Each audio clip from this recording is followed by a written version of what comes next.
Depois de mama? Depende, nunca vi. Quanto mais vocês conseguirem fazer, mais eu vou ter. Isso é bom. Hoje a gente vai encher de perguntas, porque eu vou estudar agora, estou cheia de dúvidas, não faz ideia. Você me aprova? Eu quase chorei hoje em cima do caderno, tirando essa aula. Foi, a gente quase chorou hoje, comecei em cima do caderno, lá eu batendo a cabeça na parede. Eu só tenho contato com o Passando fogo. Saber que foi tudo. Vamos lá.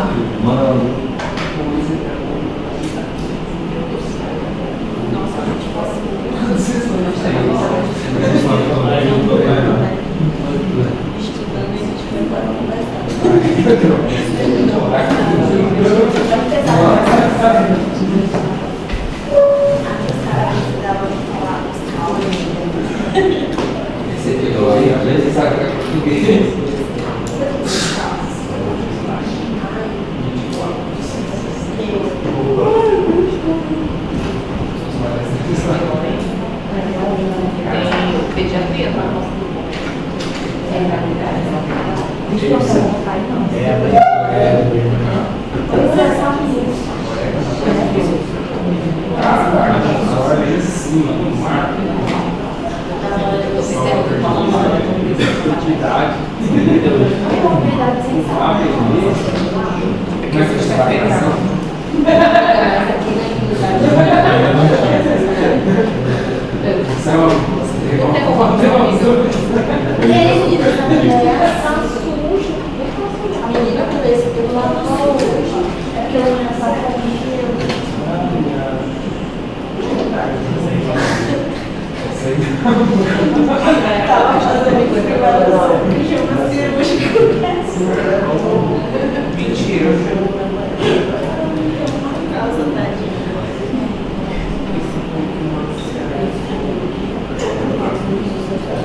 E aí, galera?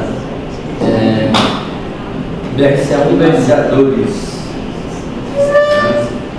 síndrome genética hereditária do câncer de mama e ovário hereditário, né? Os dois genes mais frequentemente envolvidos, né? Quem está mais relacionado a câncer de ovário? Né? Os dois estão bastante relacionados a câncer de mama e ovário, mas um em maior proporção do que dois, certo? É um gene supressor de tumor. Então, a pessoa que já nasce com um alelo zoado, basta zoar outro alelo para desenvolver o fenótipo tumoral. Por isso acontece numa idade mais precoce e um tumor com uma carga mutacional mais alta, certo? Os tumores mais agressivos. A gente viu que algumas características favorecem a gente identificar essa mulher na população, né? Se ela, por exemplo, tem uma história pessoal de familiar com menos de 50 anos, né? Com câncer de mama, se esse câncer de mama for bilateral, esse risco é maior, se esse câncer de mama for do tipo triplo negativo, que é o mais diferenciado, é maior, se tem história de câncer de ovário na família, esse risco também é maior, se tem câncer de mama em homem, dependente do grau de parentesco nessa família aí, também aumenta o risco, né, de a gente encontrar uma mutação hereditária. Aquela dinastia judaica Ashkenazi, né, que casam entre si, tem uma prevalência extremamente alta de mutação BRCA. Tumores sincrônicos, né, como mama e ovário, mama e pâncreas, né, então isso também é um fator, tá bom? Então, fatores de risco para câncer de mama, a gente já sabe todo direitinho, né? Menarca precoce, menopausa tardia, noviparidade, gravidez tardia, falta de amamentação, falamos da obesidade, né, da importância da produção de hormônios. Então, o câncer de mama tem aumentado porque a mulher tem tido esse tipo de comportamento. Falamos do álcool também, do uso de terapia de reposição hormonal, do uso de pílula anticoncepcional, de pacientes que foram submetidos à radiação ionizante do tórax. Tudo isso já foi discutido, certo? Das lesões que são doenças proliferativas da mama, como sem atipias, aumenta o risco de câncer de mama. Mesmo os fibroadenomas, né, que são doenças proliferativas sem atipias, aumentam o risco de câncer de mama. Né? Aí as que mais aumentam são aquelas hiperplasias atípicas ou os carcinomas in situ. Tá? Quanto maior o número de hiperplasias atípicas, maior o risco ao longo da vida. As doenças não proliferativas não aumentam o risco, como mastalgia, ectasia ductal e fibrose. Aqui para vocês foi tranquilo, né? Então, fatores protetores, prevenção. A gente viu que a gente consegue fazer profilaxia primária em câncer de mama? Sim. Consegue, né? Como é feita a profilaxia primária em câncer de mama? Mamografia. Não dá, vai.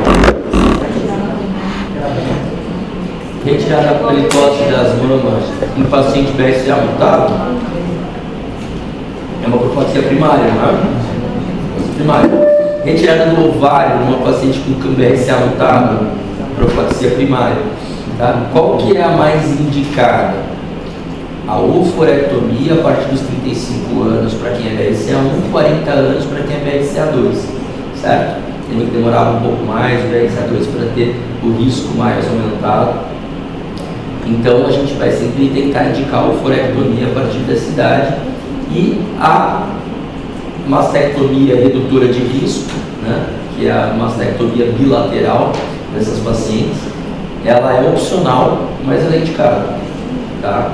Então geralmente elas fazem a oophorectomia e a mastectomia bilateral. Como é que começa o rastreio de uma paciente que tem BSA mutado?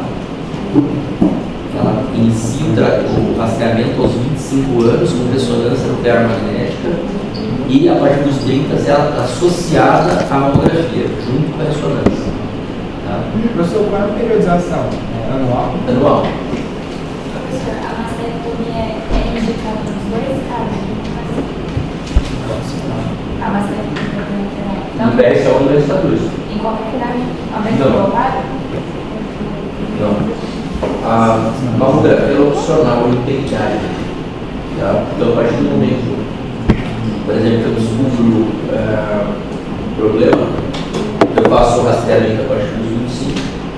Tá? A partir dos 30 eu associo a mamografia.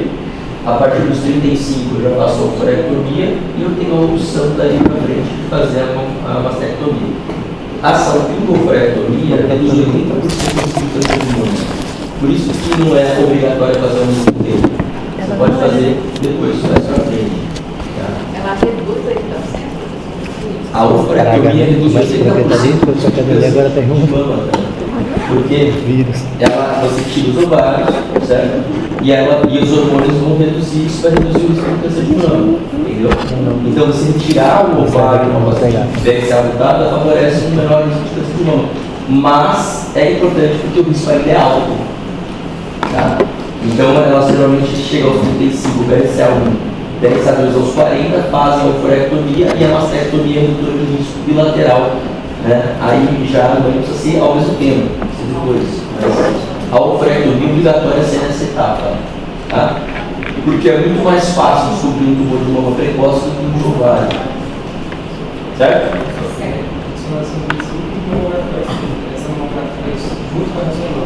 Oi? Essa vai ser anual ou... Não entendi. O professor falou que mamografia junto com ressonância. Essa ressonância vai ser anual ou... Anual. Só ressonância. Anual, ressonância e mamografia anual. Para quem é BSA, não tá. Para quem é o político. Os raciocínios, só fazendo aqui, prevenção, rastreamentos aqui não 25, certo? O professor vai fazendo ressonância mamográfica anual, prevenção aos 35 faz a sala 1. Beleza? Fez a sala 1 para diminuir o risco. Aí eu posso fazer concomitante uma mastectomia. Pode. Ou esperar Pode esperar um pouco. Não, 40 anos. a mastectomia é opcional. Não tem data. Entendeu? Mas a oophorectomia não tem data. Agora, a mastectomia ela pode não fazer. Já reduziu o risco, quero não ter não quero fazer cirurgia. É opcional, né? A oophorectomia já é mais embaçada. 35 oophorectomia para BRCA1, 40 para BRCA2. Tá? E a mastectomia no risco é opcional. Tá? Então, como é que a gente vai rastrear as mulheres normalmente? O padrão olho é a mamografia, que é feita a partir de que idade? 40 anos, pela Sociedade Brasileira de Mastologia. Só que entre 40 e 50 anos, há muitos resultados falsos positivos. Tá? Então, isso gera um monte de tratamento precoces, custos mais elevados. Então, o SUS não recomenda o rastreamento antes de 50 anos. Tá? Então, para o SUS, o início do rastreamento com mamografia é a partir dos 50 anos e feito a cada 2 anos. Certo? O exame físico da mão manual. E para a Sociedade Brasileira de Mastologia, é fazer anual a partir dos 40 anos, dos 40 aos 50, e bienal a partir dos 50 anos, até os 65. Beleza? Então, a gente viu que mamografia reduz a mortalidade por câncer de mama na ordem de 20%. Quando a gente olha para uma mamografia, a gente tem que identificar os nódulos, né? Os nódulos mais de bordos mais irregulares, hiperdensos, né? Eles tendem a ser nódulos malignos, enquanto aqueles nódulos mais redondinhos, circunscritos, tendem a ser nódulos benignos e hipodensos ou isodensos. Agora, quando eu tenho calcificação, que é uma coisa importante, a calcificação mais grosseira, ó, casca de ovo, elas são lineares, né, e se agrupam em direção ao mamilo, ó, ou vasculares, né, que ficam dentro dos vasos. Você vê que ela tem uma direção para o mamilo, isso aqui é tudo calcificação benigna. Tá? Ou uma calcificação completamente distrófica, muito grosseira, benigna. Quando que é a calcificação que a gente identifica como perigosa, né? São aquelas que sugam a calcificação e ela fica com vários pontos de tamanhos diferentes, né? Pleomórficas e agrupadas. Pleomórficas de diferentes formas e agrupadas. E aí a gente vê aqui, ó, tem um nódulo irregular, certo? Puxando essas calcificações aqui. Então, isso aqui para você já ver que é uma área suspeita, né? Uma lesão irregular, né? Com calcificações pleomórficas e agrupadas. Tá, essa parte não está toda calcificada, né? Ou tá? Oi? Essa parte está toda calcificada, não? Porque eu não estou conseguindo entender a diferença desse daí para aquela de casca de ovo. Isso aqui, tá vendo? Aham. Isso aqui são as calcificações. Certo? Vamos ver uma casca de ovo aqui.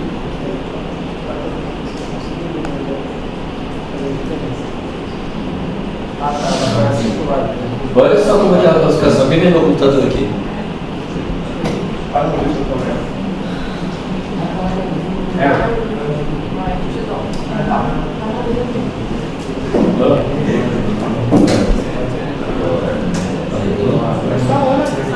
vendo? Olha lá. Tá vendo as calcificações? Aqui. Vocês estão vendo? Ó, isso é calcificação pleomórfica e agrupada. E olha como o nódulo ele tem uma borda indistinta, ele é irregular e ele traz as calcificações para dentro, ele puxa as calcificações para dentro. Uma calcificação que a gente pode ver em tumores in situ, que é aquele que corre pela mucosa, né? É essas calcificações lineares e ramificadas. Mas você vê que ela centraliza para o mesmo lugar? Ela não está indo, não é linear em direção ao mamilo, ela está indo em direção ao centro, porque alguma coisa está puxando ali. Tá? Então essas calcificações que voltam-se para um lugar e geralmente são finas ou ramificadinhas ou pontinhos de tamanhos diferentes, essas são suspeitas. E a gente deve biopsiar essas calcificações. Essas calcificações mais distróficas, mais lineares, mais em direção ao mamilo, essas não são características de calcificações malignas. Tá?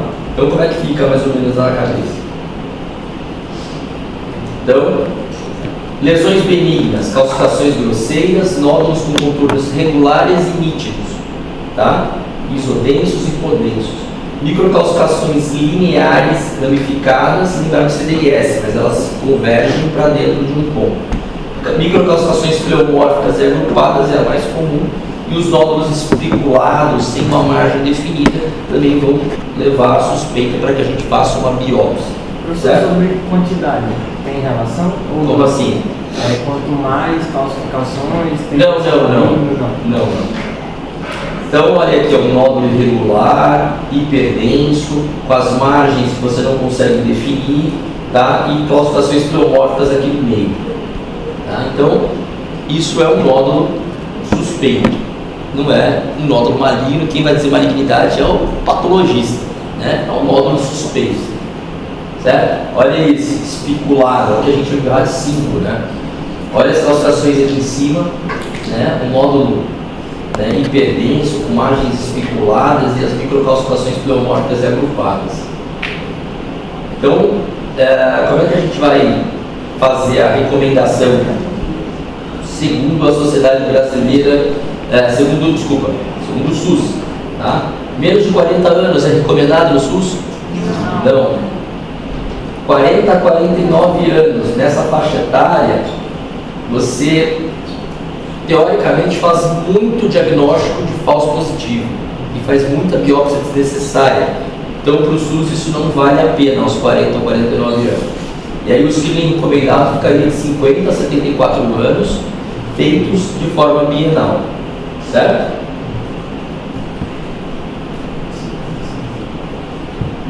Autoexame não deve ser recomendado como padrão. Então, antes dos 40 anos, alguém recomenda? A Sociedade Brasileira, alguém recomenda? Para uma população sem risco? Não. 40 a 49 anos, Sociedade Brasileira de Mastologia anual, mais exame de físico da mama anual, a partir dos 40 anos. Tá? SUS, a partir dos 50 anos, exame físico da mama anual e exame de mamografia bienal. Tá? Até os 75 anos. Então, vamos lá. Recomendações governamentais levam em consideração a cobertura do exame sobre a população atingindo seu curso. Então, menos de 50 anos, realização de biópsias excessivas, diagnósticos de patologia que não mudariam o curso da vida da paciente, overdiagnose, né? Realização de tratamentos dispensáveis e exposição a raio-x, né? Fazem com que no SUS essas indicações para menos de 50 anos, né, não apareçam. Tá? E dos 50 aos 69 anos, mamografia bienal. Isso é que a gente identifica, né? 69 anos no SUS, vai até os 70, e na Sociedade Brasileira de Mastologia eles vão até os 75. Coisinhas, detalhes que às vezes eles colocam na prova a literatura, e a literatura está lá, Sociedade Brasileira de Mastologia. Aí a pergunta vem, mas a pergunta sempre vai direcionar no texto.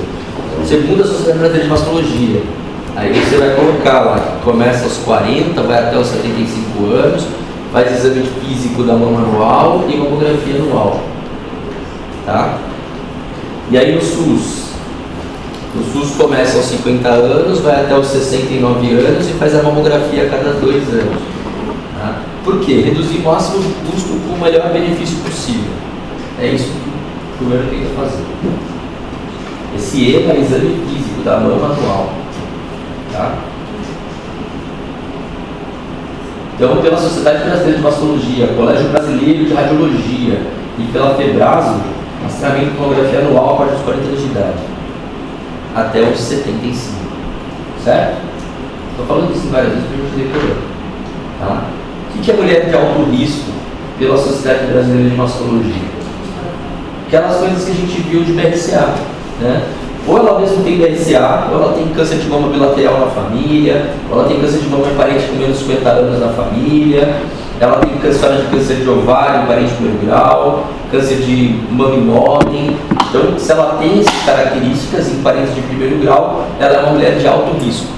Então, segundo a Sociedade brasileira de mastologia, ela deveria começar 10 anos antes do caso índice, né? E não menos que 30 anos. Tá? Então, por exemplo, foi com 42 o caso, ela vai começar com 32. Foi com 35 o caso, ela vai começar com 30. Certo? Mulher de alto risco começa com 30 ou 10 anos antes do caso índice, né? E geralmente os critérios são aqueles que a gente vê de critério para a gente identificar um BRCA1 na anamnese. Câncer de mama em parente pelo grau com 50 anos, câncer de mama em parente pelo grau de mama bilateral, ou câncer de primeiro grau, pacientes câncer de mama em homem, ou câncer de ovário, independente do estadiamento, isso aí, mas que seja epitelial de ovário.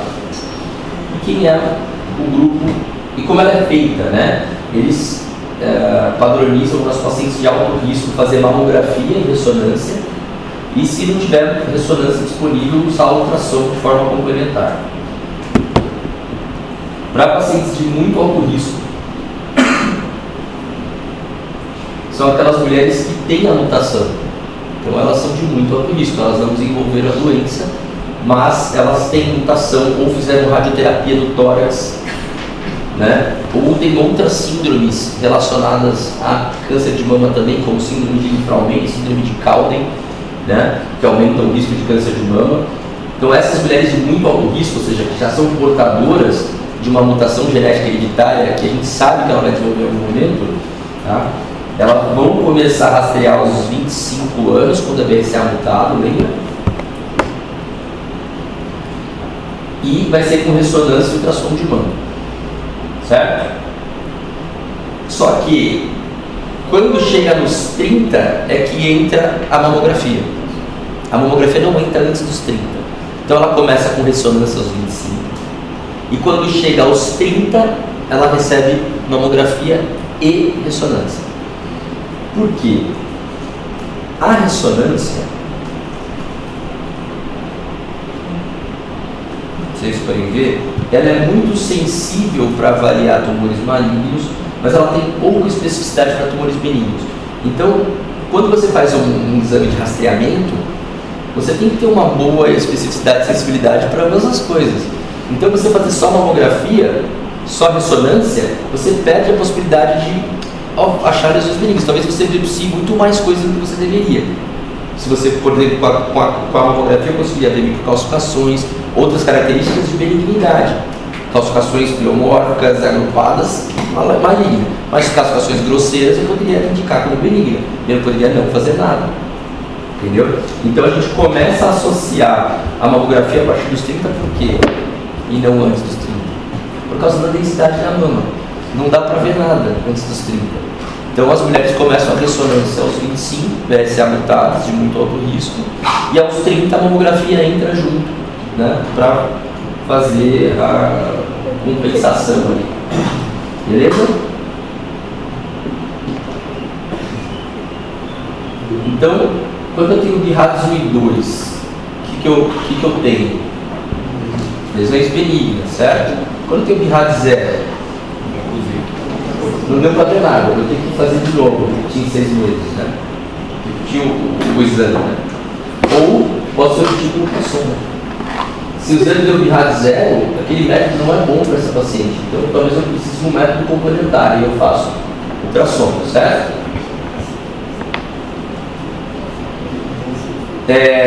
1 e 2 então é benigno e eu vou fazer o que nessa paciente? Acompanhamento normal da atenção primária, não vai mudar nada. Se ela aparecer com BRADS 3, como é que eu faço? Eu encaminho ela para atenção secundária, né? Ela vai no ano.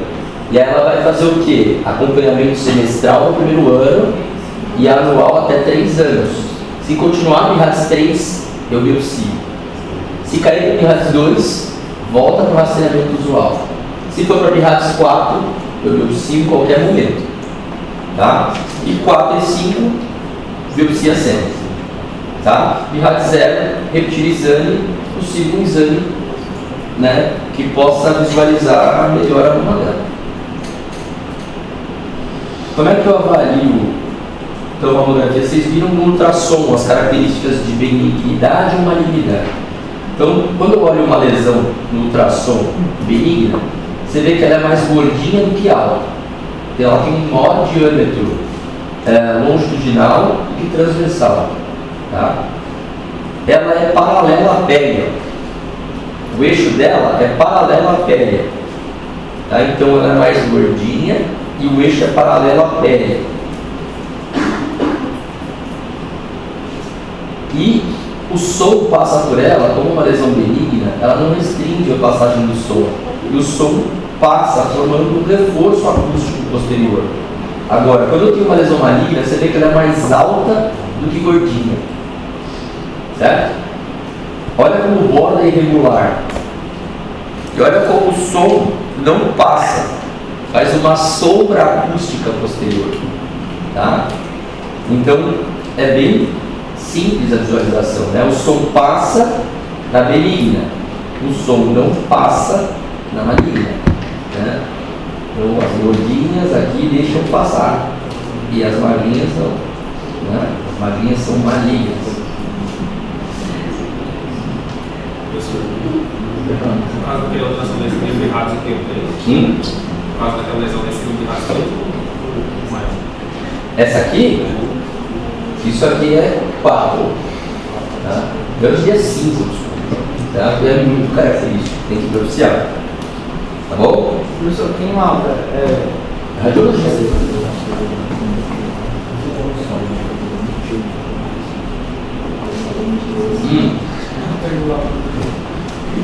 Então, rastreamento da população normal pela sociedade brasileira. 40. O exame é feito mamografia anual ou regional? Até o 75, né? E se a paciente for do SUS?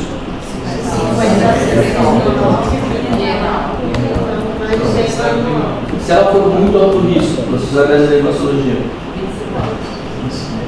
25 anos, muito alto risco, 25 anos, só com ressonância e a mamografia surge aos 30, certo? E a paciente de alto risco, que é aquela que tem familiares e não é uma doença. 30 ou 10 anos antes do caso índice, fazer ressonância também e mamografia a partir dos 30, né? Que ela vai começar nos 30. Professor, eu estou com dificuldade para separar o muito alto risco do alto risco. Muito alto risco é quem tem a síndrome. Alto risco é quem tem um familiar de primeiro grau com riscos. Por exemplo, se meu familiar de primeiro grau tem uma doença com menos de 50 anos, embora a gente não tenha na família a síndrome hereditária, a gente é de alto risco. A gente é considerado alto risco. Se eu tenho um parente na família com CA de mamãe, eu tenho alto risco. Entendeu? Se eu tenho história de câncer de ovário na família, eu tenho alto risco. Não significa que eu tenho uma mutação genética hereditária. No muito alto risco, eu tenho história da mutação genética hereditária da família, comigo ou com meu parente.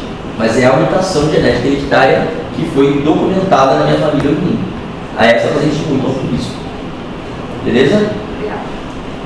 Entendeu? E aí vocês já entenderam mais ou menos as características da mamografia, do ultrassom. Geralmente as pacientes vão chegar em países onde você tem um bom programa de rastreamento assintomáticas, né? O ideal da mamografia é a gente encontrar lesões subclínicas, né? Lesões com menos de 1 centímetro. Lembrando que um tumor de 1 centímetro tem mais de 1 milhão de células tumorais. Então o que a gente quer é descobrir uma lesão subclínica, né? Por isso que a gente faz rastreamento, para poder curar essas pacientes. Mas existem lesões não detectadas em mamografia, por isso que a gente usa ultrassom complementar quando precisa. E existem tumores que surgem entre uma mamografia e outra, que é aquele tumor de intervalo. Então não é 100%, né, mas reduz a mortalidade em 30%. E em lugares onde você não tem um bom rastreamento, como acontece aqui muitas vezes, você já chega com um tumor completamente ulcerado, né? Ou nas pacientes mais jovens que estão fora do rastreamento, a gente pode ter envolvimento de uma grande massa, envolvendo a axila, né, a pele, infiltrando a pele, ulcerada. Vamos lá. Então, como é que eu vou descrever ali no exame físico as lesões da mama? A gente faz essa divisão, né, dos quadrantes superiores, inferiores, mediais e lateral. Então, por exemplo, o paciente tem uma lesão aqui, então é no quadrante superolateral, à esquerda, né? Ou, por exemplo, uma lesão aqui, no quadrante ínfero-medial, à esquerda. Tá? Simples, né? Mas como a gente descreve na mama, para quando a gente, quando o exame físico for rever se está na neoadjuvância, a gente vai no mesmo local lá para dar uma olhada. Tá? Então, alterações cutâneas que a gente pode avaliar ali no exame físico, a inversão da papila. O tumor não puxa o tecido, a papila pode inverter e ir para dentro, certo? Edema de pele. Por que acontece o pó laranja?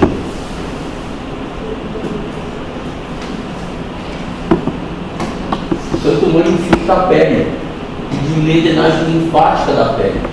E ela fica parecendo que sai da piscina. A gente chama isso de pó laranja ou casca de laranja. Tá? Então, casca de laranja causada pela diminuição da drenagem linfática devido ao acometimento da pele do tumor. Certo? Existe um tipo de tumor chamado carcinoma inflamatório. Ele realmente faz tipo uma mastite. Sabe? O paciente até vai na UPA várias vezes tratando mastite e é um tumor de mama em geral triplo negativo bastante agressivo. Você não consegue tocar na mama da mulher, ela grita.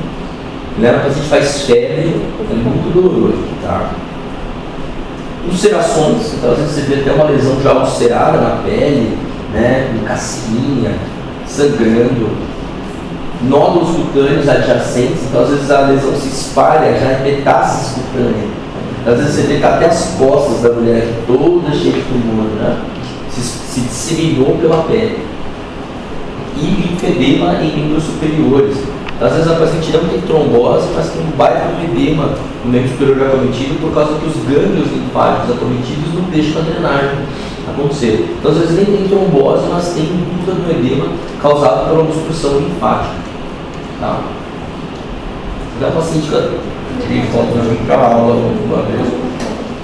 Eu vou dar uma coisa. Então, olha a inversão papilar, como é bem notória. Ó. Oi? É muito rápido assim. Não é rápido assim, é que a paciente não se liga. Ela sente um ponto e tal, e vai passando uns meses. Olha aqui o pó laranja. Tá vendo? Tá vendo a casca de laranja aqui? Deu para enxergar? Tá vendo a retração? Então, retração papilar, pó dorante. Vocês estão vendo a assimetria das mamas? Então, assimetria, né? Muito clara essa imagem, né? De que há uma alteração na mama direita aí dessa paciente, né? Você vê aqui que tem irregularidades, assimetria. Né? Uma coisa que a gente pede às vezes para fazer isso aqui, ó, para saltar mais, né? A gente pede para o paciente ou forçar a musculatura para frente, aí você ressalta essas contrações ali da lesão, ou levantar o braço para cima, né? O tumor vai saltando assim na sua frente. E às vezes a gente faz isso para poder examinar melhor e ver o tamanho, para a gente depois, na neoadjuvância, ver que o tumor diminuiu. Né? Então a gente faz inspeção estática, inspeção dinâmica. Olha um tumor, um carcinoma inflamatório, como parece uma mastite, né? Dói muito. Olha o aspecto de casca de laranja aqui também. Quando eu tenho já esse aspecto de casca de laranja, eu já posso considerar um T4B, ou seja, um tumor com invasão da pele. A adenomegalias que eu vou avaliar vai ser supraclavicular, infraclavicular, a cadeia mamária interna e axilar. Então é axila, infra, supra e mamária interna, tá? Que eu vou palpar essa paciente. Descarga papilar Em geral, não tem uma específica para ser maligno, se é de sangue, se é água de rocha, não tem uma característica específica. Mas uma coisa interessante, quando ela é patológica, geralmente ela está ocorrendo em um ducto, ela é uniductal. E quando ela é fisiológica, em geral ela é poliductal. Tá? Quando ela vem para o tumor, em geral surge no único local. É difícil surgir tumores múltiplos. Tá? Mas então, na maior parte das vezes, a gente vai ter uma descarga papilar unilateral. Então, outras formas da gente encontrar essa paciente, ictérica, por quê? Metástase hepática, certo? Alteração visual e convulsão, déficit motor, metástases cerebrais, dores ósseas, metástase óssea, espineia, metástase pulmonar. Né? Então, quais são os principais locais de disseminação do tumor? De mama, osso, pulmão, fígado e cérebro. Osso, a gente vai dar uma... Existe uma preferência para os tumores luminais, a gente vai ver que geralmente dão mais metástase óssea do que os demais. E os tumores HER2 positivos, eles tendem a dar mais metástase para essa evolução. Então, como é que eu vou fazer aí a identificação? Então, eu fiz a mamografia, identifiquei uma lesão lá de RAD5, tinha microcalcificações trombónicas agrupadas, né, tinha uma lesão de bordos irregulares. Eu vou fazer uma PAF ou eu vou fazer uma core biopsy? Eu vou fazer uma biópsia por agulha grossa ou fina? Por quê?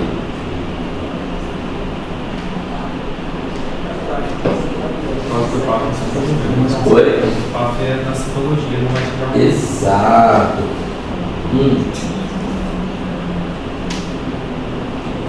Vocês não acham interessante eu saber a biologia do tumor para poder fazer um tratamento neoadjuvante? A PAF vai me dar essa informação? Por exemplo, eu estou com uma lesão na mama e eu tenho uma core biopsy positiva, certo? Eu tenho um linfonodo na axila suspeito. Eu preciso fazer uma core desse linfonodo? Não. Só de vir positivo para a neoplasia significa, para mim, que a doença já teve uma proliferação. Eu não preciso identificar, eu já identifiquei que existe tumor. Agora, se esse aqui for tumor por PAF, eu já sei o que aconteceu. Então eu não preciso fazer core de novo. A PAF é bem fácil, é rápido, mas eu não posso fazer isso para identificar o primário, porque senão eu não vou conseguir planejar o tratamento.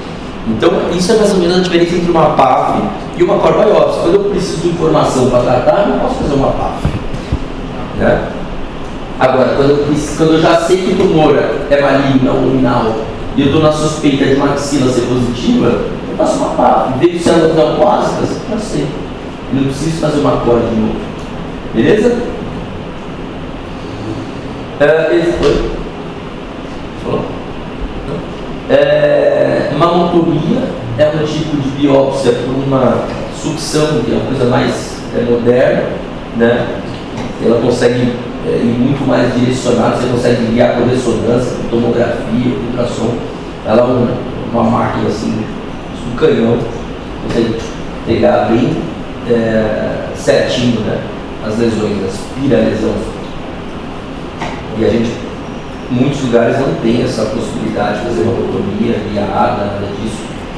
O Hospital da Amor faz. E a gente pode fazer biópsias excisionais. Então, às vezes, tem uma lesãozinha que está numa região tranquila, o carinho biopsiar já arranca. Né? Faz uma biópsia excisional, né? Tira a lesão toda. Tirou com margem, é só um PLS, o está negativo, está zerado, não precisa nem fazer o quadrante. Né? Então, em geral, os carcinomas da mama vêm dos ductos mamários, né? Ductos e lobos, a maior parte deles, 70% a 80%, vão vir dos ductos mamários. Se é o lado invasivo, corresponde a 10 a 20%, tá? 10 a 20% dos casos. E você tem outros tumores mais raros, né? São os tumores mistos, mucinoso, papilífero, medular, tumular, metaplásico. Não precisa decorar. Então, você tem a entidade, o carcinoma ductal insípido, que é uma lesão pré-maligna, você tem o carcinoma ductal invasivo e o carcinoma lobular invasivo. O lobular parece que não tem uma lesão pré-maligna como o lobular insípido, parece que ele já não evolui com essa fase como acontece com o ductal, né? Que vem do insípido para se tornar um invasivo. No caso do lobular, essa fase de lobular insípido não é descrita, tá? Então, outros menos comuns, falei para vocês, né? Metaplásico, mucinoso, tubular, nodular e papilar, características morfológicas. Esse é um tumor raro para caramba, um tumor benigno da mama, chamado tumor filoides. Muitas pessoas confundem com fibroadenoma, mas é um tumor bem grandão, tá? Ele cresce rápido e ele tem uma tendência de recorrência, porque fazendo as cirurgias você pode deixar uma margem e ele recorrer, tá? Existe um potencial de transformação maligna, mas na maioria dos casos, a maior parte dos casos, são tumores benignos do estroma mamário.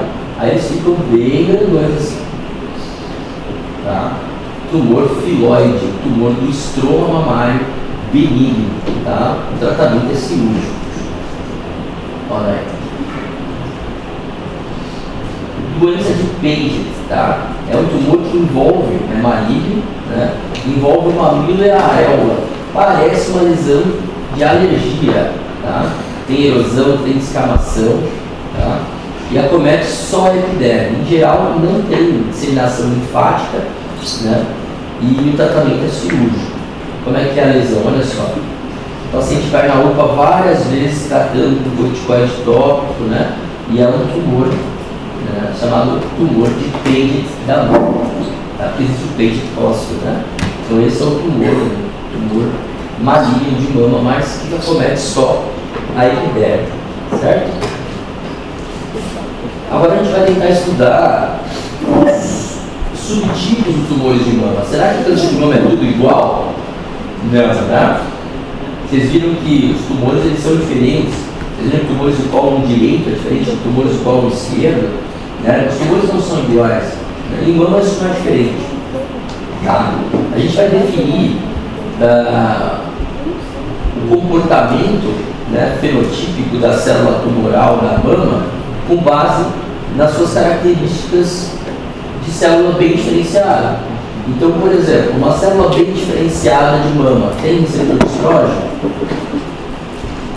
Não é essa a função dela? Vamos lá. Isso aqui é uma célula tronco, certo?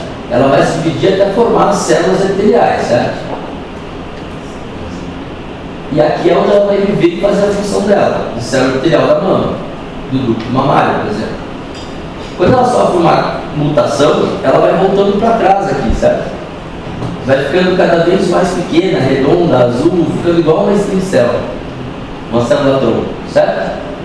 Então, os tumores bem diferenciados, a gente vai chamar eles de luminais, porque ele tem alta expressão de receptor de estrógeno, alta concentração de receptor de progesterona. Como a mulher não cresce, conforme o estímulo do estrogênio, da progesterona, certo? E conforme ele vai sofrendo mutação, ele vai tendo um índice proliferativo mais alto, ficando mais indiferenciado. E ele vai perdendo o receptor de estrógeno, progesterona, vai caindo a quantidade desses receptores. Ele pode ter um ganho adaptativo, que é uma amplificação do receptor do EGFR tipo 2, que é o HER2, e ele pode ficar tão indiferenciado que ele pode perder tudo, tá? Então ele pode ficar sem receptor de estrógeno, sem receptor de progesterona e sem receptor de EGFR, sem receptor HER2, tá? A gente chama esses pacientes de triplo negativos ou basal-like, tá? Então, luminal A é um tumor bem diferenciado, índice proliferativo menor que 10%, super de boa. Ela vai ficando indiferenciada, vai ganhando uma hora KM67, mas aqui ele ainda tem receptores hormonais, tá? Aqui você tem receptores hormonais baixos e a amplificação do HER2, e você pode também ter amplificação de HER2 sem receptores hormonais, mas ele ainda é da família dos HER2. E ele pode perder tudo e virar um basal-like ou triplo negativo. Qual vocês acham que é o pior prognóstico? Triplo negativo, depois o HER2, depois o luminal, tá? Então, receptores hormonais estão presentes em quase a maior parte dos tumores de mama. Então, a maior parte dos tumores de mama são bem diferenciados. Tá? Eles são marcadores prognósticos, porque quanto maior o receptor de hormônio, mais lento é o tumor. E o prognóstico da paciente é melhor, certo? Vai identificar mais precoce, vai conseguir. Não é um tumor que tende a proliferar muito rápido. São tumores bem diferenciados de evolução favorável. Os tumores com alto receptor hormonal. Os tumores HER2, né? Então, existem esses receptores de GFR aqui, ó. Normalmente eles estão presentes nas nossas células. Nossas células elas são estimuladas por fatores de crescimento, que se ligam em receptores de superfície, certo? Quando a célula tumoral da mama começa a sofrer uma mutação, ela pode adquirir uma vantagem adaptativa, que é a hiperprodução desses receptores de superfície HER2. E aí, um estímulo proliferativo para essa célula é X, para essa célula é 1000X, né? Tem muito mais receptor que vai dar sinal para a proliferação e diferenciação dessa célula, certo? Isso ocorre mais ou menos 15% dos tumores de mama, essa amplificação do HER2. Tem até um filme sobre isso, bem legal de ver, que chama Uma Chance para Viver. Eu conheci o Dennis Slayman, o médico que descobriu isso tudo. Tá? O KI67. KI67 é o índice proliferativo. Quando você tem um tumor mais agressivo, mais diferenciado, maior o KI67, vai de 0 a 100. Quando eu tenho um tumor, por exemplo, o KI67 menor que 10%, eu estou diante de um tumor luminal A, um luminal bonzinho. Tá? Então o KI67 vai dizer muita coisa. Então eu vou basicamente dividir entre os tumores que têm receptores de hormônio positivo, HER2 negativo, e KI67 menor que 10%, não é 14%, é o luminal A. Agora, tem receptor hormonal positivo, HER2 negativo, e o KI67 maior que 10% é o luminal B. Se ele tem receptor ou não positivo, mas ele é HER2 positivo, ele é da família HER2 positivo. Se ele não tem receptor hormonal, não tem receptor HER2, ele é um tumor triplo negativo, certo? Em geral, o KI67 é alto. Lembra da coisa indo para trás aí, né? Na diferenciação, né? Vai para o HER2, depois vai para o triplo negativo. Então esses são os maiores índices proliferativos, porque eles estão na parte indiferenciáveis. Então eles estão se indiferenciando, certo? Vocês já viram? Então isso é interessante. Por que eu avalio fatores prognósticos? Né? Porque isso vai me determinar o tratamento, tá? E o quanto os pacientes podem se livrar ou não da doença. Então quanto maior a quantidade de linfonodos comprometidos, pior o prognóstico. Quanto maior o tamanho do tumor, pior o prognóstico. Tá? Quanto maior o grau histológico, que é muito semelhante ao KI67, KI67 é uma avaliação de 0 a 100. O grau é de 1 a 2, 3. Então, se é um tumor bem diferenciado, grau 1. Se é um tumor indiferenciado, grau 3. Se é um tumor moderadamente diferenciado, grau 2. Tá? Receptores hormonais. É fator prognóstico? Sim. Quanto mais alto, melhor o prognóstico. Quanto mais baixo o receptor hormonal, pior o prognóstico. Certo? Status HER2. Ele é um fator prognóstico adverso, porque ele é uma vantagem proliferativa, mas ele tem um valor preditivo positivo, porque eu tenho um tratamento contra esse receptor. Então, embora seja um fator prognóstico adverso, é um fator preditivo de resposta ao trastuzumab, que é um anticorpo monoclonal contra o HER2. Então, esses tumores iam pior do que o triplo negativo quando não tinha esse remédio. Mas depois que a gente descobriu um anticorpo que grudava nesse receptor e inibia o crescimento dessa célula, esses tumores passaram a ter um bom prognóstico até, mas em virtude do seu valor preditivo de resposta ao trastuzumab. Então, normalmente, um tumor ser HER2 é um fator prognóstico adverso, mas um fator preditivo de resposta a uma terapia específica. Certo? Então, quanto maior o tamanho do tumor, maior o risco de morte nos próximos 5 anos, nos próximos 15 anos. E quanto maior o número de linfonodos, maior o risco de morte nos próximos 5 anos. Existe um cálculozinho que eles colocam o risco de morte em 15 anos pelo tamanho do tumor, mais 6 vezes o número de linfonodos positivos. E aí você tem mais ou menos o risco de morte em percentual nos próximos 15 anos. Tá. Uma coisa importante, em tumores luminais, né, se os tumores tipo negativos, eles são muito tipo linfoma, né? Você tratou e sumiu, geralmente eles não voltam. Os tumores luminais, que são aqueles bem diferenciados, as células podem ficar dormentes na corrente sanguínea por até 20 anos. Olha como essas células continuam, a recorrência de tumores luminais continua acontecendo mesmo após 15, 20 anos, continua aumentando o risco de recidiva de tumores luminais. Né? Então, a gente acaba tendo que tratar essas mulheres por muitos anos, né? Através do uso de hormonioterapia adjuvante. Que são tumores dependentes de estímulo hormonal, tem vários receptores hormonais. Então, essas mulheres, em geral, precisam bloquear a exposição ao hormônio feminino por muitos anos, para evitar recidivas da doença. Tá bom? Então, o estadiamento, tá? Tumor T1 até 2 centímetros, T2 de 2 a 5 centímetros, T3 maior que 5 centímetros, tá?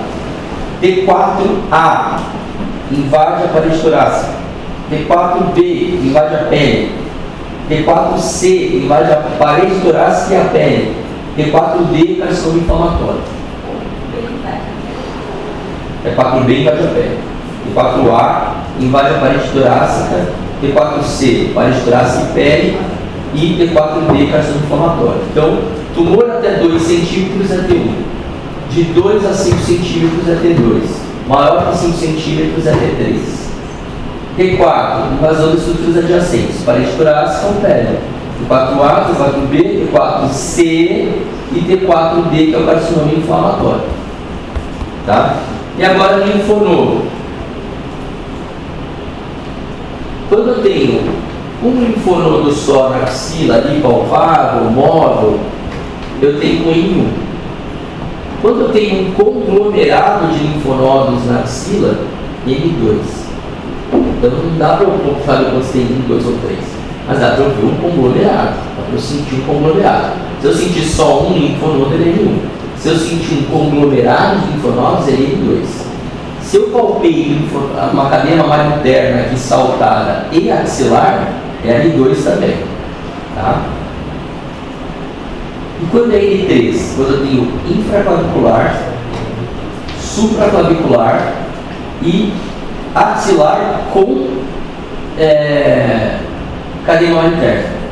Então, N1, axilar, solto. Oi? N1. Não, é linfonodo solto axilar. Conglomerado, que é mais de 1. Ou um conglomerado palpável, N2. Cadeia mamária interna isolada, N2. Cadeia mamária interna com axilar junto, N3. Infra e supraclavicular, N3. Tá?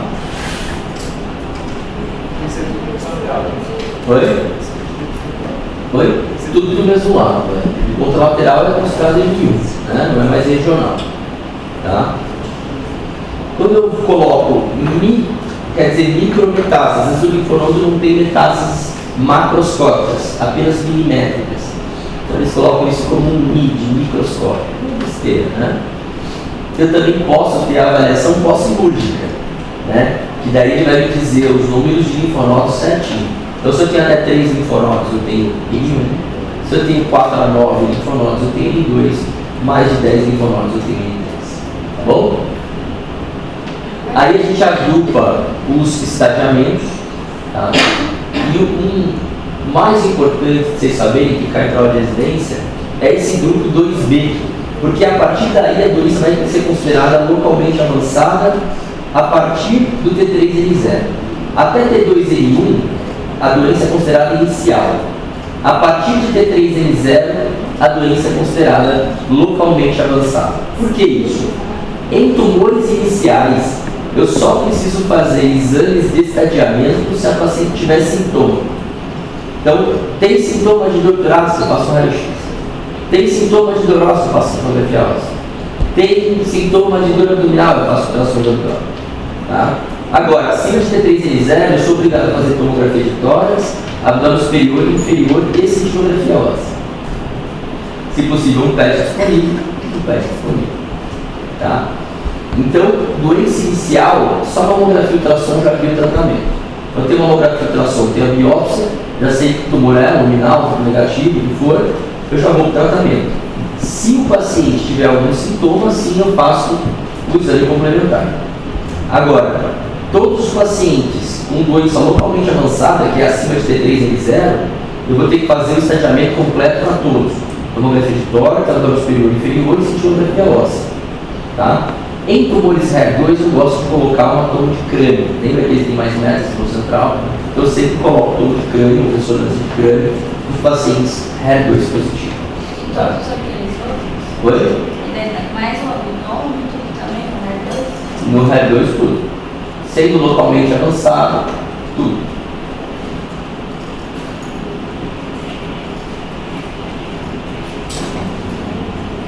Então, tumor inicial, estágio 1, 2A, 2B até T2N1.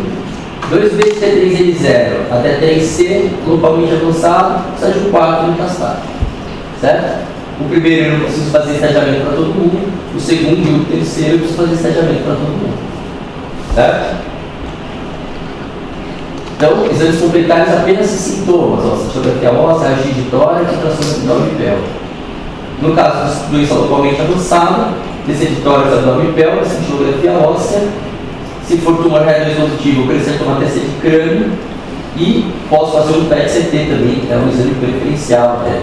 Mas em muitos lugares não tem acesso, então tem que ser um guideline universal. Né?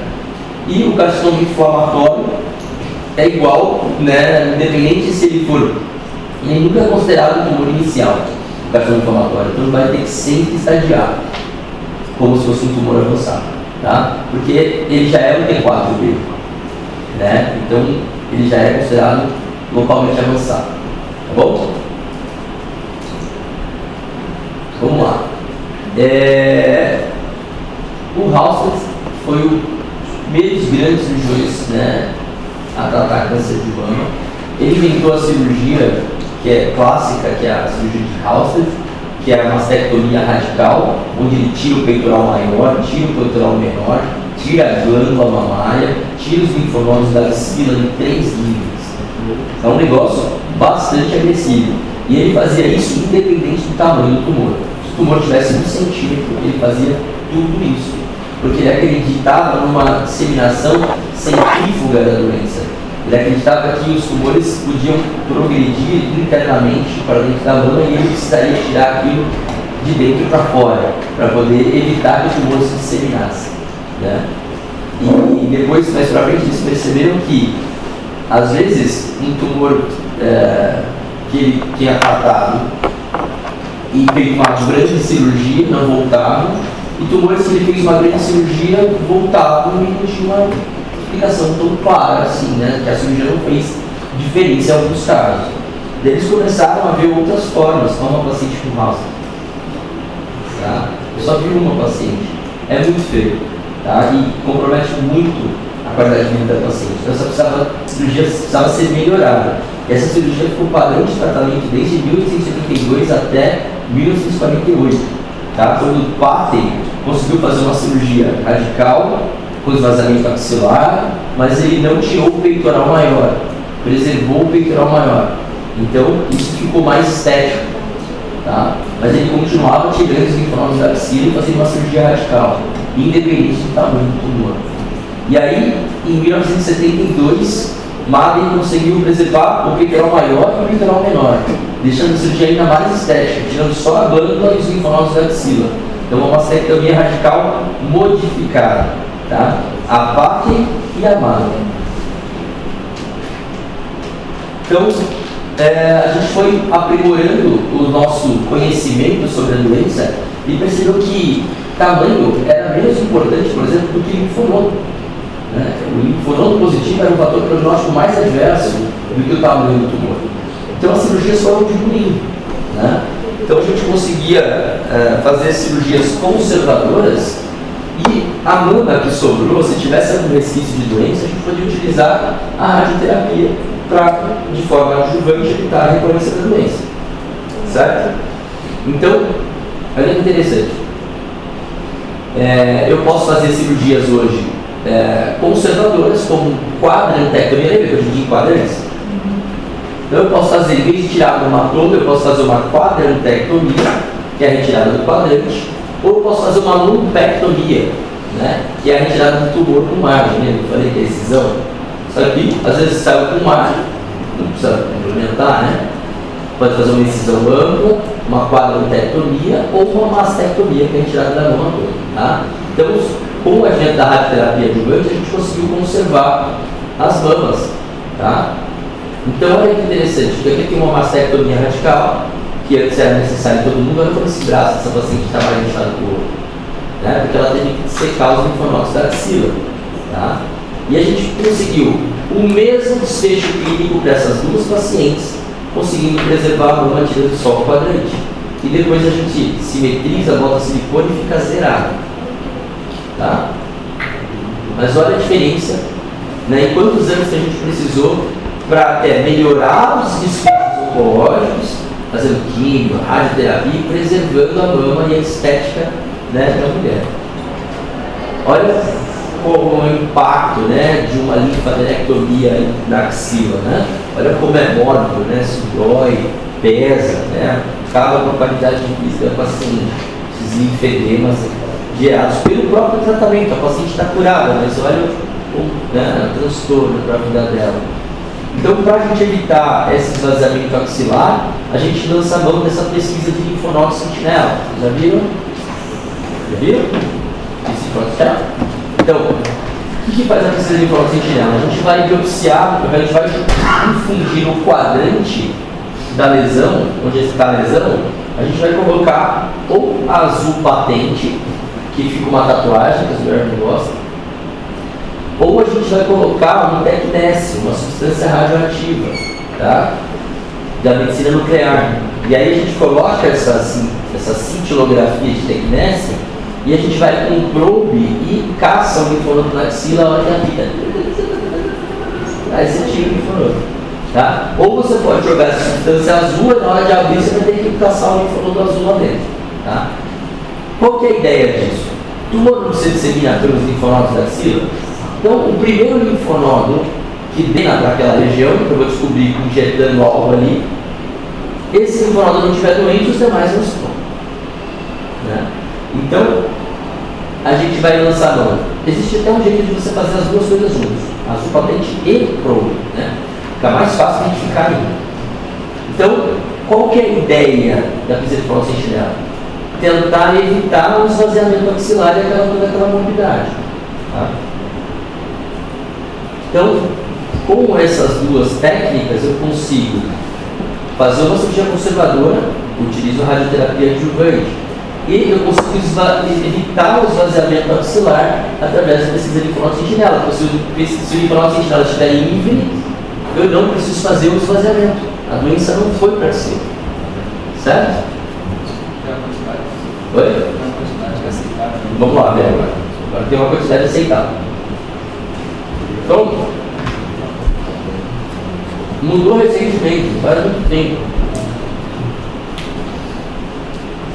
Até 3 linfonodos sentinelas são permitidos, eu não preciso esvaziar. Tá? Eu tiro os linfonodos sentinelas, mas eu sou obrigado a fazer o quê? Radioterapia. Tá? Então eu faço o linfonodo sentinela porque se até 3 linfonodos sentinelas estiverem comprometidos, eu não preciso fazer o esvaziamento axilar. Certo? Então, por exemplo, se eu tirei 2 linfonodos, os 2 estavam positivos, eu tenho que esvaziar?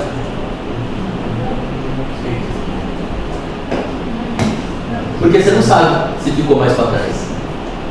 Os 2 que você tirou estavam positivos. Quem garante que os demais lá não estão? Se você tirou 3 e está 2 positivos, aí você pode considerar. Olha que estranho, né? Isso acontece com muita frequência. Chega para mim, a paciente esvaziada de 2 linfonodos, 2 comprometidos. Eu mando o cirurgião operar. Porque ele precisa esvaziar, porque vieram 2 de 2. Agora, se é 3 e 2, eu tenho certeza que pelo menos tinha o próximo comprometido ali. Os dois que levam com os dois estão comprometidos, vai ter que esvaziar. 3 com um comprometido, beleza? Né? Deu para entender? Então, até 3 informações comprometidas eu posso evitar o esvaziamento. Mas eu vou ter que ser obrigado a fazer uma radioterapia adjuvante, certo?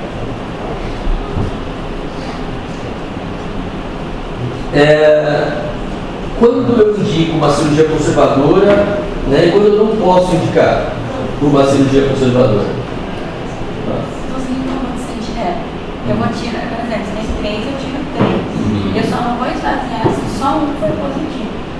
Não, você pode ter os 3 positivos. Você pode não esvaziar com os 3 positivos, mas tem que ter pelo menos 4 linfonodos amostrados. Né?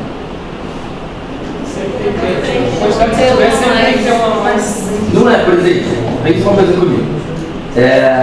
Tem 4 linfonodos na axila, 5 você conseguiu pegar. 3 estavam comprometidos, eu preciso esvaziar? Não. Agora, tem 2 linfonodos na peça aqui para mim. Os 2 são comprometidos. Eu preciso esvaziar? Sim. Depende da amostra. Da amostra. Até 3 comprometidos. Se tiver 3 comprometidos de 3, esvaziar.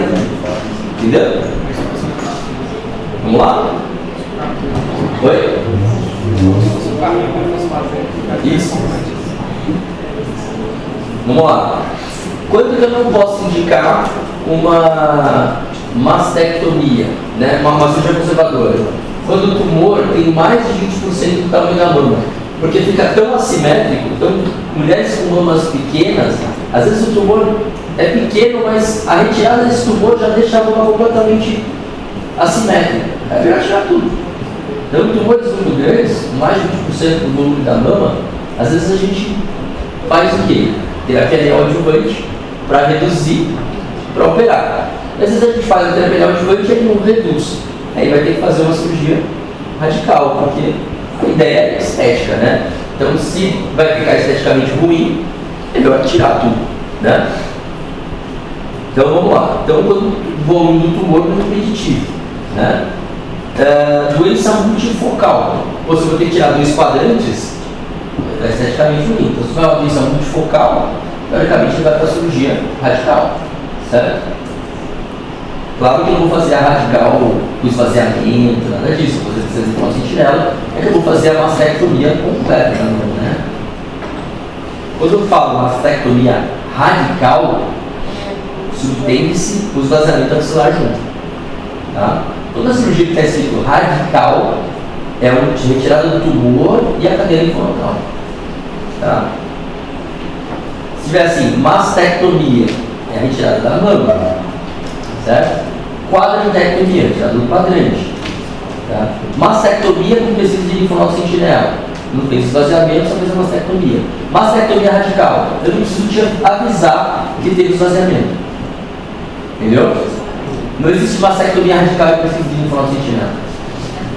Mastectomia radical é uma mastectomia tipo do Halston.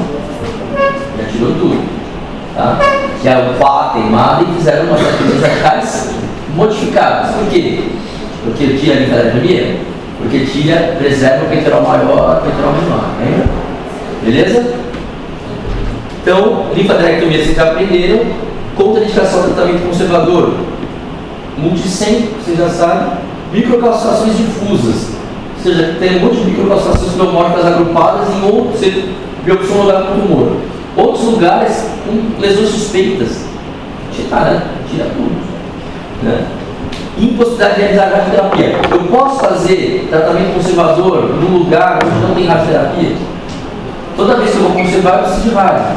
Então, quando eu não tenho a possibilidade de fazer radioterapia, porque, por exemplo, estou lá no Cruzeiro do Sul, a possibilidade de fazer de mama lá, vou operar, tem radioterapia? Não. E aí? Mastectomia. Né? Eu não preciso radiar depois. Eu curo essa paciente, sem precisar de radioterapia. Ela pode colocar assim. Do que? Da mastectomia? Quanto tempo pode ser? Na mesma cirurgia. Tem uma coisa que o SUS colocou agora para melhorar. As pacientes ficavam muito assim, chocadas assim, pós-operatório, se descendo, sabe? Isso dava vários problemas psicológicos importantes. A mulher se vê sem mama. Uma coisa é se ela vai operar, quando ela sai da sala sem mama, é uma coisa muito forte. Né? Então, vendo isso, estudando isso nos Estados Unidos, os caras viram que saindo com mama, o impacto era muito melhor, a aderência aos tratamentos adjuvantes era melhor, a vida da mulher era melhor. Então, hoje o SUS até paga isso, né? Que é a prótese imediata. Né? Eu não gosto porque eu vou fazer radioterapia depois e a prótese enruga. Então, eu sempre convenço as pacientes a esperar um pouquinho e fazer depois que a prótese vai enrugar para a rádio. Né? Mas no SUS existe essa indicação de fazer direto, né? Eu prefiro fazer depois porque acho que fica mais bonito.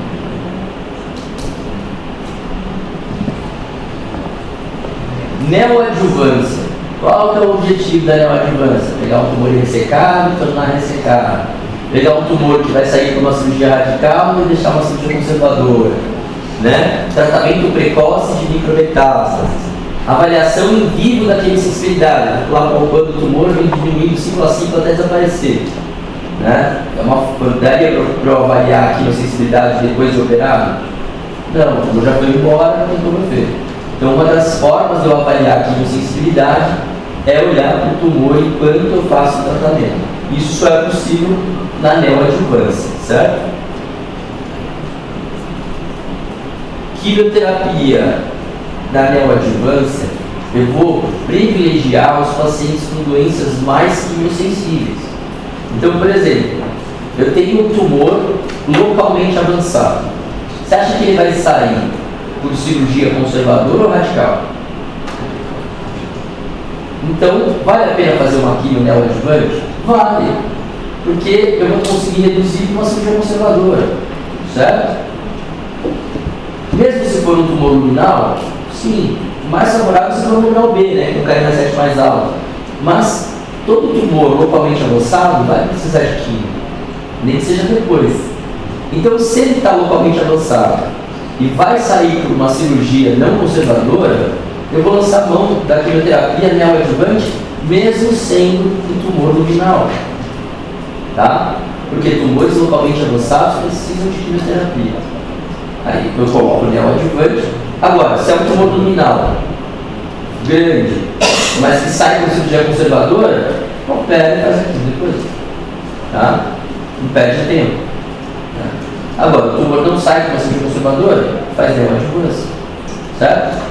Agora, tumores iniciais, triplo negativo e HER2 positivo. Os tumores respondem bem à quimio? Então, mesmo sendo iniciais, eu faço a quimio antes de operar para testar a quimiosensibilidade. O que acontece? Em triplo negativo, 50% dos pacientes alcançam resposta patológica completa. E quando eles alcançam resposta patológica completa, isso é um fator prognóstico extremamente favorável, com chance de mais de 90% de cura. Quando eles não alcançam a resposta patológica completa, sobra a lesão residual na mama operada, esses pacientes têm uma sobrevida de 60%. Então, alcançar a resposta patológica completa é um puta fator prognóstico. E eu só vou conseguir isso fazendo neoadjuvância. Como é que eu vou saber se o tumor sumiu? E uma das coisas que a neoadjuvância me permite é, caso o tumor não suma por completo, exista lesão residual, eu consigo usar uma nova linha de quimioterapia aqui para tentar exterminar essas células existentes que sobraram. Tá? Então, cada vez mais a oncologia clínica está deixando os cirurgiões obsoletos. Eles estão basicamente entrando para confirmar se a gente conseguiu eliminar o tumor. Tá? E aí a gente segue fazendo o nosso tratamento, na neo, na adjuvância, certo? Então, quimioterapia em tumores neoadjuvante, em tumores iniciais, triplo negativo e HER2 positivo, a gente vai iniciar pela quimio neoadjuvante. Para quê? Testar a quimiosensibilidade. Resposta patológica completa? Show! É o que eu queria. Não teve resposta patológica completa? Eu vou mudar a terapia na adjuvância. Beleza? Então, tratamento neoadjuvante, doença ressecável para tornar ressecável. Doença ressecável, mas não candidata à cirurgia conservadora, certo? HER2 e triplo negativo visando resposta patológica. completa, mesmo sendo iniciais. Por exemplo, um tumor triplo negativo de 2 centímetros vai fazer neoadjuvância, certo? É um tumor inicial, mas é um triplo negativo. Um tumor HER2 positivo de 1,5 cm vai fazer neoadjuvância, porque assim eu vou conseguir avaliar um grande fator prognóstico, que é a resposta patológica completa. E se ele não alcançar a resposta patológica completa, eu vou trocar a terapia na adjuvância. Eu não conseguiria fazer isso com um pedaço de carne, certo? Eu não poderia testar a quimiosensibilidade em vivo. Então, quando eu tenho o HER2, eu vou usar a quimioterapia mais o trastuzumab, que é a terapia de HER2, certo? Quando é triplo negativo, é só quimioterapia neoadjuvante. Hormonioterapia neoadjuvante existe? Fiz uma hoje. Uma senhora de 95 anos, com tumor luminal A, certo? Faz hormonioterapia com essa mulher, murlenta, extremamente responsiva ao controle hormonal. Tumor sobe, sabe? Devagarinho, mas sobe. Um bloqueio hormonal, sabe? Eu não preciso submeter ela a quimio, ela pode morrer na quimioterapia, né? Então, em casos selecionados de pacientes idosas que não toleram quimioterapia, eu posso usar uma hormonioterapia neoadjuvante. E às vezes sobra um tumorzinhozinho para arrancar. Você arranca até no local. Então, hormonioterapia neoadjuvante é para casos extremamente selecionados, né? Geralmente idosos que não podem ser submetidos à quimio. Tá? Às vezes tem paciente que não consegue ser submetido à quimio, mesmo sendo jovem, porque tem uma série de comorbidades, lúpus avançado, doença renal crônica, tem vários infartos, tem 40 anos. Não pode, ele vai fazer hormonioterapia neoadjuvante. Mas para isso tem que ser um tumor com receptores hormonais positivos. Não dá para fazer hormonioterapia no triplo negativo, concorda? Beleza? E aí o cara vai para a cirurgia. Fez a neoadjuvância, eu vou tentar sempre uma cirurgia conservadora. E eu vou fazer o esvaziamento, eu vou tentar o BLS. Pesquisa de linfonodo antigeral, biópsia de linfonodo antigeral. Sempre. Aí, se tiver até 3 linfonodos, eu preciso esvaziar. Se tiver mais de 3 linfonodos positivos, eu sou obrigado a esvaziar. Tá? Todo paciente que fez cirurgia conservadora vai fazer radioterapia adjuvante. Certo? Tratamento adjuvante. O que vai fazer? Aqueles pacientes que operaram e possuem tumores com características e podem, né, fazer um tratamento assim, empírico, quando é adjuvância, porque não tem mais tumor, que podem ter escapado por ali, são tumores que tem aqui, invasão linfática, invasão peritoneal, grau alto, triplo negativo, os tumores indiferenciados. Então, algumas características que os patologistas vão me mostrar podem indicar eu fazer quimioterapia adjuvante ou não num tumor operado de front. O tumor foi operado de cara. Eu vou pegar o patologista, vou ver lá as características do tumor. Se esse tumor, por exemplo, for um tumor de 2,5 centímetros de invasão linfática,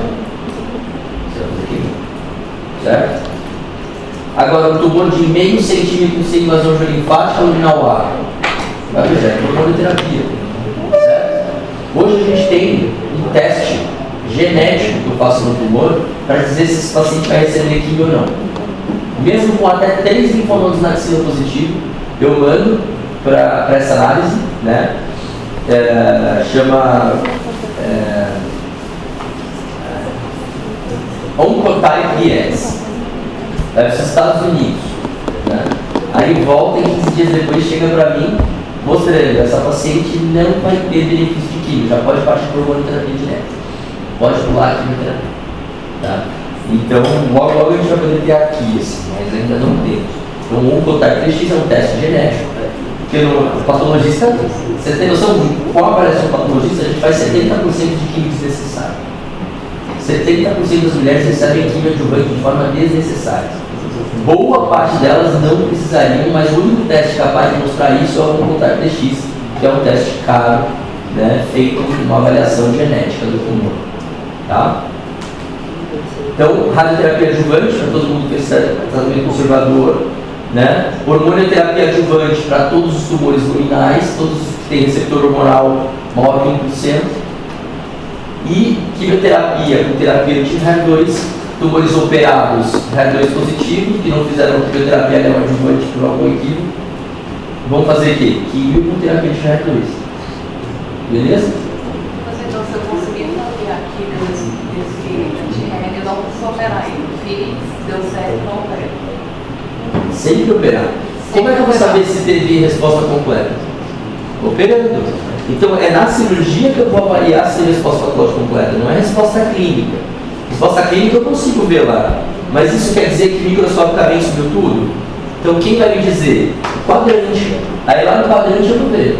Então o que os cirurgiões eu combino com eles? A gente marca e eu faço a neoadjuvância. Eu peguei uma paciente com um de 10 centímetros, HER2 positivo, uma mama gigante, uma bola assim, boliche, e eu fiz a timonel, o pessoal colocou o clipe lá dentro, porque quando o tumor some, onde que era aquela quadrante prateada? Né? E aí eu fiz a timonel subindo tudo, inclusive o clipe, não dá mais lá. Aí, e aí ela tem que fazer uma mastectomia radical. Então, todas as pacientes com câncer de mama Vamos operar. Todas. Mas uma cirurgia conservadora, tá? Não uma cirurgia radical. Então, não entendi essa parte. Mas é porque a gente tem que avaliar os sintomas, né? Nesse caso dela, Subiu todo o tumor e subiu o local onde estava o tumor que a gente tinha bloqueado. E aí como é que o cara vai tirar? Não, não vai saber que não estava. Ele vai lá, nas cegas e abre no canto. E aí o tumor estava aqui.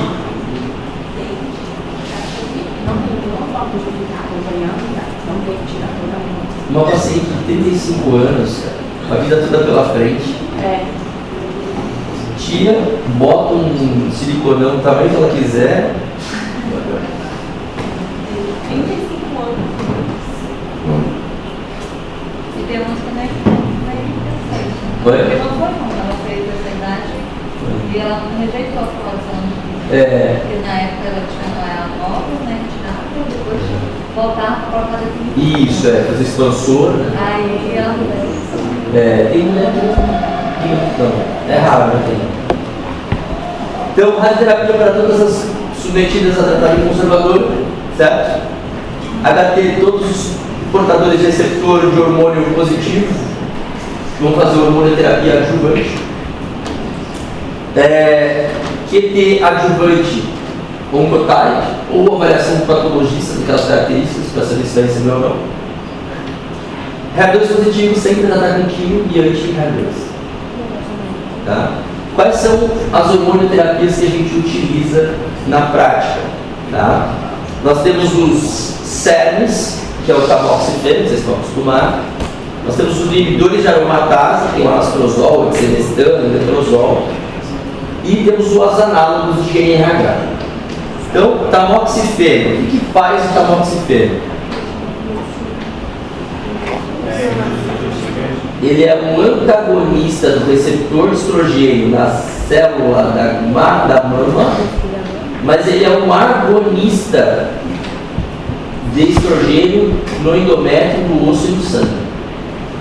Então ele só é antagonista na mama. Então ele bloqueia as atividades do estrogênio na glândula mamária, mas no endométrio ele ativa. Então ele causa hiperplasia de endométrio. Ele pode gerar até câncer de endométrio. Tá bom, tá? Então, mas é baixo, 1%, tá? Então o benefício supera o risco. E a gente observa se você tem infiltração vaginal, se tiver um espessamento micróbio em meio centímetro, a gente investiga a esteroscopia e biópsia, tá? Mas então, qual que é a classe dos tamoxifenos? É os CERNs, né? Que são os inibidores seletivos do receptor de estrógeno, os moduladores seletivos do receptor de estrógeno. Eles são antagonistas em um lugar e antagonistas em outro, né? Então, esse é o tamoxifeno. Em geral, a gente vai utilizar o tamoxifeno na pré-menopausa, tá? Por quê? A mulher, na pré-menopausa, tem uma função ovariana e uma produção ovariana estradiol, certo? Se Se eu usar o inibidor de aromatase na mulher, que é aquilo que vai inibir a gordura, né? Olha aqui, ó, aromatase, vai pegar a testosterona, certo? E transformar em estradiol. Se eu usar um inibidor de aromatase, não vai formar estradiol a partir da testosterona, mas isso acontece na gordura, certo? Então,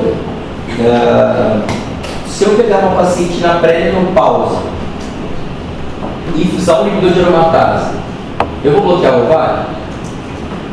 Não. E o contrário, cara. Eu posso fazer um feedback negativo e aumentar o FSH-LH e o ovário vai produzir mais estrogênio ainda. Por feedback. Então, não usa inibidor de aromatase em mulheres na pré-menopausa, porque vai aumentar o estradiol dela. Agora, qual que é a medicação de eleição, então, na pré-menopausa? Tamoxifeno, porque é um antagonista do receptor. Entendeu? Mas ele é um modulador seletivo, ele tem ação agonista também. Não esqueça, tá bom? Então, o inibidor de aromatase é um bloqueador hormonal de eleição para as pós-menopausa, porque elas não têm produção ovariana, você só bloqueia a gordura. E agora, na pré-menopausa, vai ter que ser o tamoxifeno, certo? Mas o tamoxifeno é tipo um goleiro ali na frente do estrógeno, então alguma coisa passa, certo? Não consegue bloquear 100%, certo? Então, eles viram que o bloqueio mais punk, que dá mais benefício, é o inibidor de aromatase. Tá? Só que como é que eu vou fazer para uma mulher na pré-menopausa de alto risco usar inibidor de aromatase? Tem que bloquear o ovário. Como que eu bloqueio o ovário? Através dos análogos de GNRH. O GNRH é produzido pelo hipotálamo, que vai agir na hipófise. Então, o que faz o GNRH? Então, o hipotálamo vai produzir GNRH, que vai agir na hipófise, que vai liberar FSH e LH, que vai agir no ovário e liberar estradiol. Certo? Se eu uso um análogo de GNRH, eu quebro o pulso noturno do hipotálamo para a hipófise. Então, se eu coloco uma injeção contínua, subcutânea, aquilo fica liberando o GNRH o tempo todo, aquilo quebra o pulso noturno de GNRH e a glândula hipófise satura. E aí ela começa a produzir menos FSH-LH e menos estradiol. Entendeu? Olha que estranho, eu uso um agonista para gerar um bloqueio da hipófise. Ah, mas é agonista? Sim, mas esse estímulo ele é noturno, né? Eles são picos noturnos. Se eu deixar contínuo, ele satura a hipófise e ela não para de funcionar. Entendeu? E é assim que eu consigo bloquear o ovário de mulheres na pré-menopausa e eu consigo usar o inibidor de aromatase. Aí eu deixo elas uma vovó mesmo, sabe? Então, para mulheres de alto risco, eu vou precisar usar um bloqueio duplo, com análogos de GNRH e inibidor de aromatase. Tá? Existe um estudo chamado SOFT Test, que avaliaram o bloqueio do GNRH em pacientes de alto risco com tamoxifeno e com inibidor de aromatase. Tá? Os dados sobre a vida global foram os mesmos. Tá? Mas agora já fizeram uma avaliação de dados mais tardias e parece que as mulheres que fazem tamoxifeno têm maior risco de recorrência à distância. Então, parece, né, que para mulheres com muito alto risco seja melhor bloquear com inibidor de aromatase. Para mulheres com risco já menor, você pode bloquear com tamoxifeno, fazer o análogo com tamoxifeno. E para pacientes de risco muito baixo, você pode só usar o tamoxifeno. Né? Então, um tumorzinho de 1 centímetro, receptor hormonal positivo, receptor hormonal positivo vai receber HT. Ah, mas era um tumor de 1 centímetro, então vai ser tamoxifeno isolado por 5 anos. Né? A mulher tinha 4 linfonodos positivos na axila, operada. Fez neoadjuvância, não mudou nada, fez cirurgia radical, fez rádio, né? E a paciente tem um alto risco, tumor luminal, alto risco de recorrência. Essa mulher não precisa fazer bloqueio duplo com inibidor de aromatase. Tá? Deu para entender os bloqueios hormonais? Quando tem um tumor metastático, HER2 positivo, eu vou tratar com químio mais anti-HER2. Quando eu tenho um tumor metastático triplo negativo, eu vou usar o quê? Químio paliativo. Se eu tenho um tumor luminal metastático, eu vou sempre dar preferência para a hormonioterapia paliativa. Por quê? Ela segura a doença por mais tempo, então um tumor hormônio sensível, e com um tratamento menos tóxico. Tá?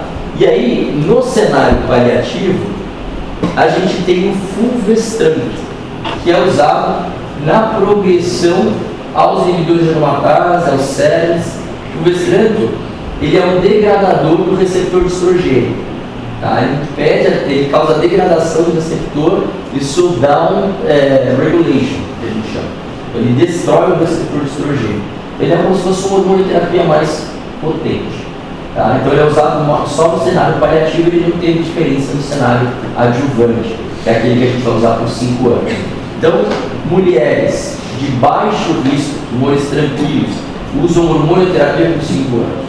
Mulheres de alto risco, muito linfonodo positivo, essas mulheres vão usar a hormonioterapia por 10 anos. Então, a gente usa de 5 a 10 anos, tá?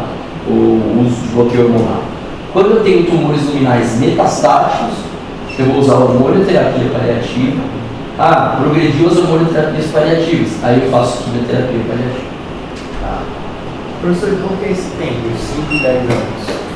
Porque, lembra daquele gráfico que eu mostrei que, mesmo depois de 5 anos, continua aumentando o risco de recidiva dessas mulheres? Então, eles perceberam que quanto mais eles alongavam nessas mulheres com maior alto risco de recorrência, menos elas recorriam. Então, a depender do risco que eu tenho de recidiva, eu posso ter que estender minha hormonioterapia até 10 anos. Entendeu? A hormonioterapia é para todos? A hormonioterapia é para todos que têm mais de 1% de receptor de hormônio positivo. Beleza, galera? Então, vamos ver mais ou menos como é que seria o tratamento desses casos. Paciente de 35 anos com câncer de mama triplo negativo, T4B-N1. É uma doença localmente avançada ou inicial? Localmente avançada. Triplo negativo, dá vontade de fazer neoadjuvância ou operar de cara? Neoadjuvância, com quimioterapia, certo? E aí ela teve uma resposta boa, tá? Não tem mais tumor visível. Você vai fazer uma cirurgia conservadora ou uma cirurgia radical? Conservadora, com pesquisa de linfonodo sentinela, certo? Vai fazer radioterapia adjuvante? Sim, tem cirurgia conservadora, tá? E todo tumor que tem M positivo faz radioterapia adjuvante também, tá? Então é cirurgia conservadora ou linfonodo positivo vai fazer radioterapia adjuvante.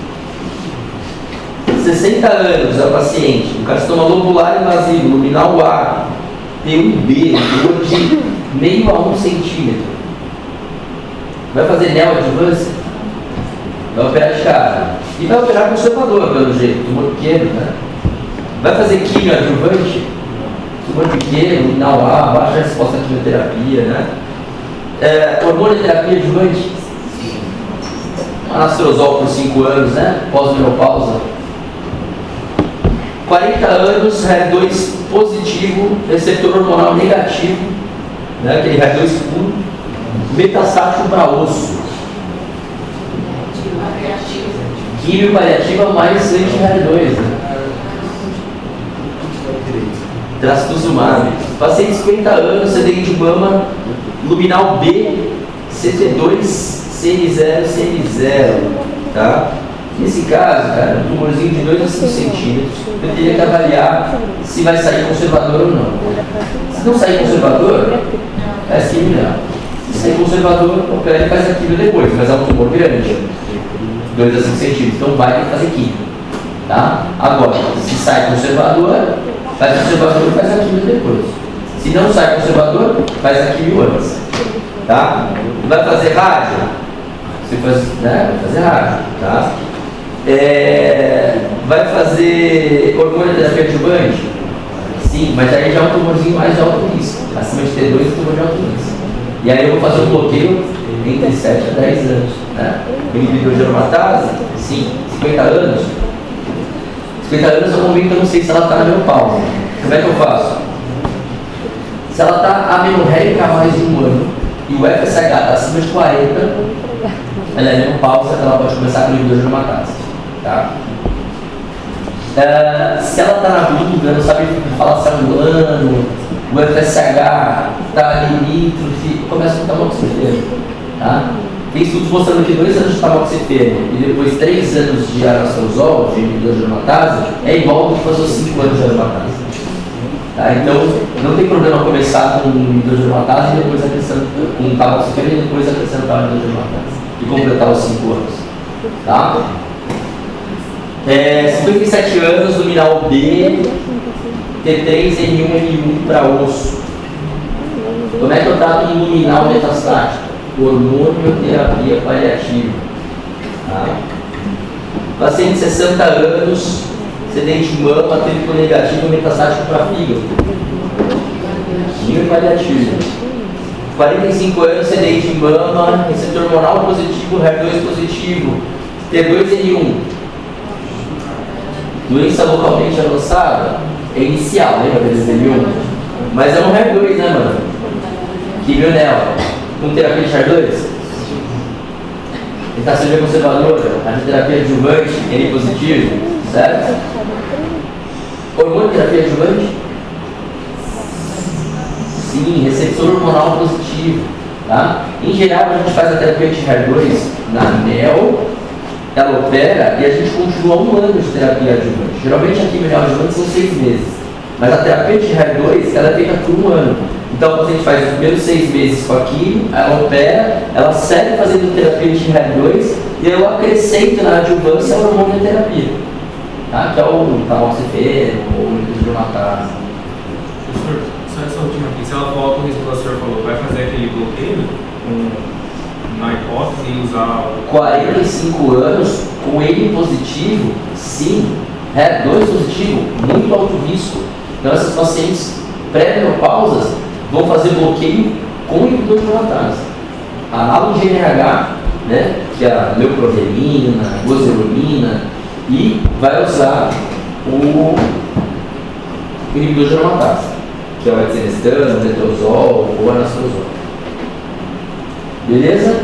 Então, semana que vem a gente faz mais exercício de mão. Faz questãozinha. Beleza? É isso. Gostaram de mão?